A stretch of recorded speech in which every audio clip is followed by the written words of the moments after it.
Now, the deadlock in wage negotiations between government and public servants unions is persisting. Unions have demanded at least a 10% across-the-board increase for this financial year. They claim their members are struggling as the cost of living keeps on rising, but government insists that it can't afford their demands.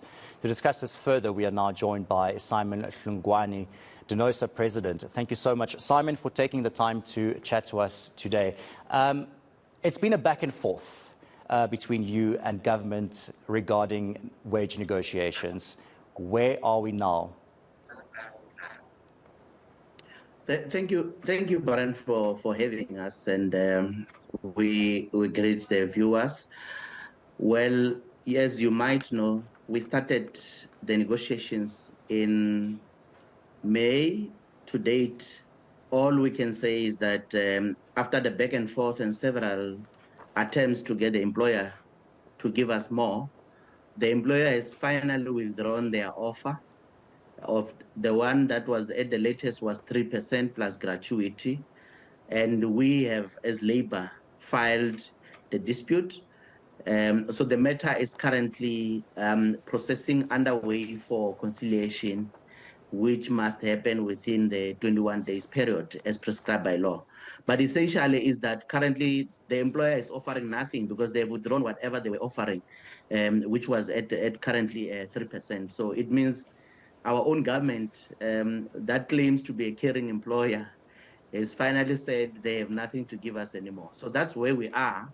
But I must indicate that the reason why we had to reject their 3% offer was primarily because members in general have said they are not happy with the offer and we should reject as Labour. Hence, we have rejected that as far back as this past Monday, and that's when the employer withdrew the offer in totality. So just to be clear, because the latest that I have on my side is that employers' current final offer at this stage, the government offers on the table a total of 7.5% offer package, which is the continuation of the current non-pensionable cash allowance of R1,000. That's 4.5% according to them. And then the pensionable increase of 3% across the board, like you just mentioned. And there's also a 1.5 pay progression payable to all qualifying employees. And according then to them, a total package, this amounts to 9% increase. And I know you probably will disagree with that, but please explain to us why and if they took this offer off the table. So this offer is now not on the table anymore, as you say. Well, this is, I suppose you are relying on their information, which is the statement released by the Minister of Finance or as Treasury, as well as the Minister of DPSA, which they released lately. In that statement, I think they were disingenuous, they were dishonest, and trying to mislead the public by providing this information, because in the end, they just explained the process of what happened. They moved from 0.5%, from 0% to 1.5%, 2%, and 3%. But they failed to tell you that last Monday, in a formal sitting of the PSCBC council meeting, they ultimately, after we have rejected their offer, they finally withdrew the offer officially. So whatever they were talking about is history. So I can give you the latest information is that they withdrew the offer, and that was on Monday, this past Monday this week. So that is the latest information. And when you look at how much they offer, you can't talk about pay progression and you call it an increase. That's not an increase.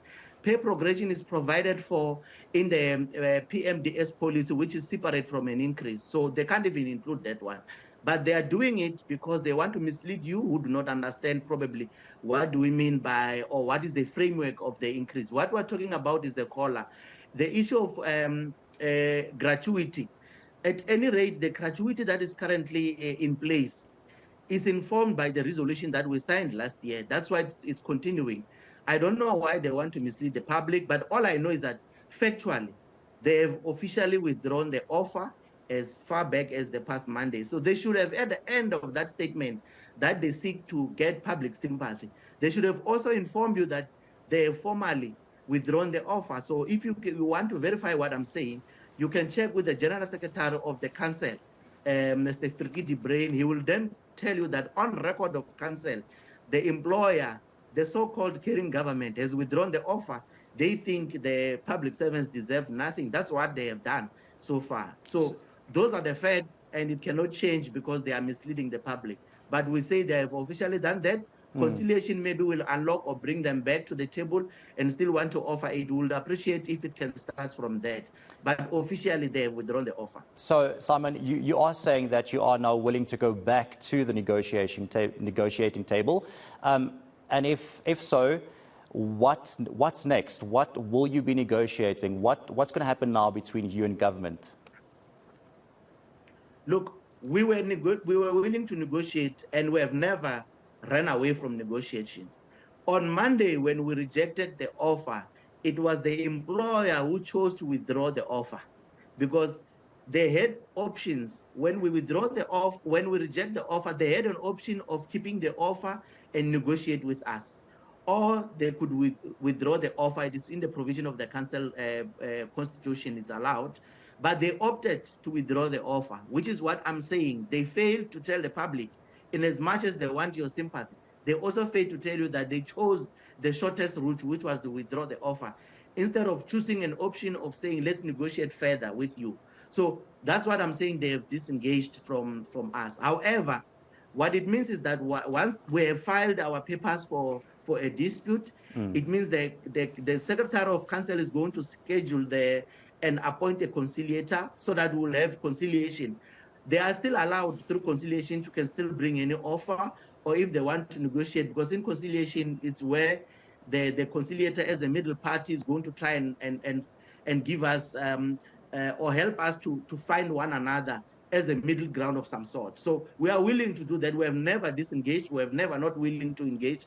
It was the employer who chose to withdraw the offer, and they have not chosen a route of continuing to negotiate with us. Hence, we have filed for a dispute. It means we are going to go to conciliation, and they are still allowed to come back with whatever they will offer at the conciliation level. We have never run away from negotiating at all. We have never done that. So what is it that DENOSA and the other unions want now? Is it still the same?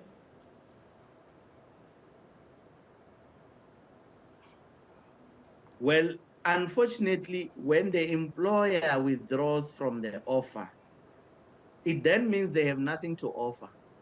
And if so, it would mean that we will have no choice but to go back to our initial demands. And you might recall maybe that we started at 10% as our initial demand, because we had gone down from that 10% on condition that they were also offering something, they were moving upward. We do hope that conciliation will make us find one another, that we can find a way to resolve this matter, and they can also come and start reasoning and bring back their offer from where they were, and we negotiate from that start. Obviously, it will only be then that we'll then say we can revert back to our reduced demand where we were at 6.5%. So we are willing to engage. We will see what conciliation will give to us. We are willing to also engage at all costs. We do hope that they will not invite us to be difficult, because we have never been difficult in these engagements. So 6.5%, is that what you are saying? I'm saying we are back at 10% because they've withdrawn what made us go to 6.5%. Okay. 6.5% was not including gratuity. So we're back at 10% because they are back at 0%. Because if they offer nothing, it means they are at 0%. That's what it means. So the negotiating is starting all over again, basically, from your side. That's what you're saying. And just very, very lastly, Simon, I mean, government has said that, you know, the public sector wage bill is under severe pressure. This, of course, as we know, the South African economy is in shambles. You know, by asking a lot might mean that we might face further economic struggles down the road, if you don't agree with that. Well, we have never said we don't understand the economic situation of the country. We do understand it. But I wish you as media can ask yourself, while they were saying the economic situation is bad in the country, they went back to give themselves a 3% and they backdated it for more than 2 years. Now, if you were to reason properly, you would ask yourself, when do we need to be reasonable? Does it only come when it has to give public servant ordinarily, and when it has to give themselves? It's a minister giving himself an increase of 3% and backdating it to more than 2 years. It is not a crisis. Now, it will then tell you that here we are fooling each other. They are not serious about the economic fiscals.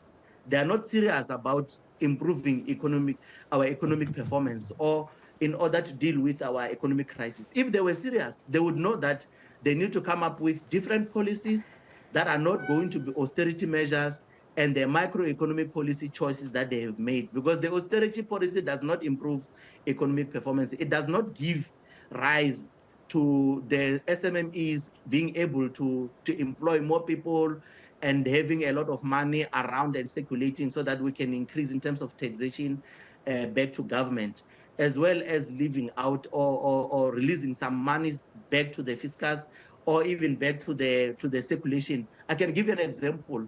We have offered to the employer or to government that the money that we have saved in terms of the housing allowances, which is more than 12 billion at the current moment. I think it's even going to around 20 billion or so.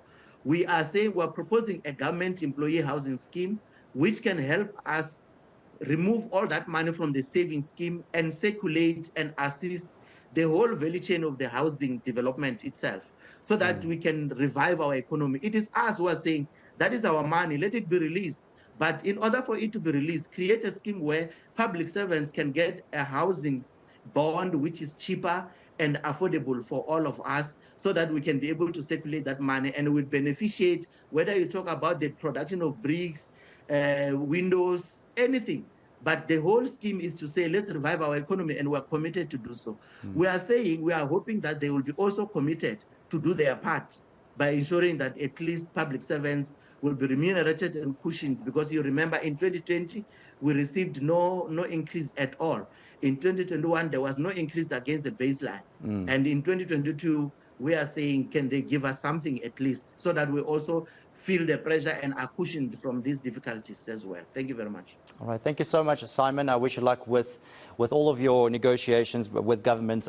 Like we heard now from Simon Hlungwana, DENOSA president, that they are basically back to square one now with government again when it comes to wage negotiations. And we will be following that closely and see if there will be any outcome.